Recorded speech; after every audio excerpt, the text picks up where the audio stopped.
يمكن تجربة الحزن والألم اللي مريت بيها تكون سبب فرحة جايالك في الطريق.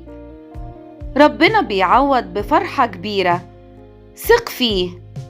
ربنا بيطبطب على وجعك ويداويه، بيزعل على زعلك وبيفرح بفرحك.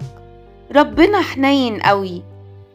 عارف لما تفضل تتمنى حاجة من ربنا ونفسك فيها قوي ودايما تدعي بيها في صلاتك، وفجأة تتحقق وتبقى مش عارف تشكر ربنا ازاي، وتلاقي دموعك سابقة فرحتك بكرم ربنا ورحمته. اللحظة دي هتيجي على فكرة، وهتبقى أحلى قوي وانت صابر ومستنيها كده بثقة.